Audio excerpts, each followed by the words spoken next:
नमस्कार। आदरणीय बुवा आमा, दिदीबहिनी तथा दाजुभाइहरू, म आज एक अत्यन्त संवेदनशील घडीमा तपाईहरू सामु उपस्थित भएको छु।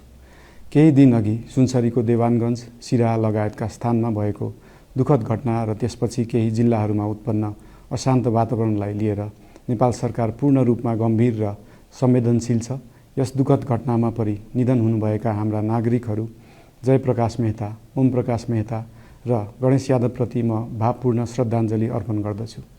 साथै शोक सन्तप्त परिवारजनहरूमा नेपाल सरकारका तर्फबाट गहिरो संवेदना व्यक्त गर्दछु।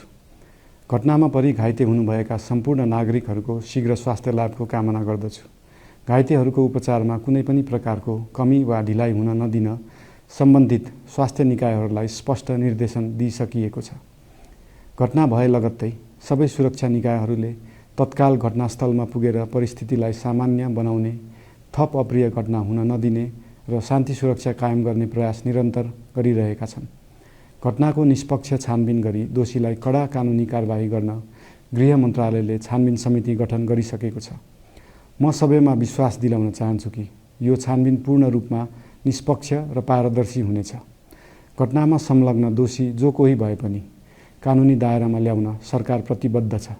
अवस्था थप नबिग्रियोस्, कुनै पनि नागरिकको जनधनको क्षति हुन नपाओस् र स्थानीय स्तरमा विश्वासको वातावरण बनोस् भन्नका लागि नेपाल सरकार निरन्तर क्रियाशील छ।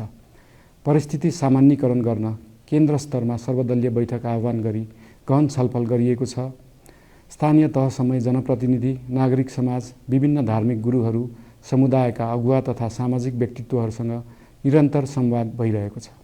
स्थानीय स्थितिको प्रत्यक्ष अनुगमन गर्न, पीडित पक्षसँग संवाद गर्न र शान्ति सुरक्षालाई थप सुदृढ बनाउन गृहमन्त्री स्वयं सो स्थानमा पुगिसक्नु भएको छ। साथै देशको समग्र शान्ति सुरक्षाको अवस्थाबारे गम्भीर समीक्षा गर्न राष्ट्रिय सुरक्षा परिषदको बैठक बसी परिस्थिति अनुसारका आवश्यक निर्णयहरू समेत गरिसकिएको छ। यस्तो संवेदनशील घडीमा सामाजिक सञ्जाल वा अन्य माध्यमबाट असत्य, अपुष्ट सूचना, अफवाह, घृणा फैलाउने सामग्री वा समुदायबीच वैमनस्य बढाउने अभिव्यक्ति प्रचार प्रसार नगराउन अनुरोध गर्दछु। साथै सरकारी निकायहरूबाट जारी भएका आधिकारिक तथ्य र सूचना मात्र विश्वास गर्न विशेष आग्रह गर्दछु। प्रत्येक नागरिकको जीवधनको रक्षा गर्नु, सामाजिक सद्भाव जोगाउनु र समाजमा शान्ति कायम राख्नु राज्यको सर्वोच्च र प्राथमिक दायित्व हो। आगामी दिनमा पनि राज्य थप सतर्क र संवेदनशील रहनेछ। प्रत्येक नागरिकको जीवन सुरक्षाका लागि सरकारका सम्पूर्ण संयन्त्रहरू अहोरात्र खटिनेछन्। शान्ति सुरक्षा भङ्ग गर्ने, अराजकता फैलाउने वा हाम्रो सदियौं पुरानो सामाजिक सद्भाव, सहिष्णुता र भाइचारा खलबलाउने कुनै पनि क्रियाकलापप्रति सरकार पूर्ण रूपमा सचेत छ र यस गतिविधिमाथि कडा कदम चालिनेछन्। नेपालको संविधानले प्रत्येक नागरिकलाई आआफ्नो धर्म, संस्कृति र परम्परा मान्ने मौलिक हक प्रदान गरेको छ। यो संवैधानिक दायित्व निर्वाह गर्न सरकार पूर्ण रूपमा प्रतिबद्ध छ।